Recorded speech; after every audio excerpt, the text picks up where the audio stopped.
In this video, I'll be showing you how to show Wi-Fi password on Android phone. It's a very simple method, so if you find this video helpful, be sure to drop a like and subscribe.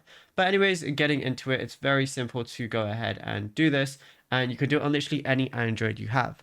So what you want to do is go over to your settings application. Now this will be really useful, so if you want to share it or connect to another device, you can do it this way. Then from here, go over to your connections, and then you're going to see Wi-Fi at the very top, so go ahead and click on that.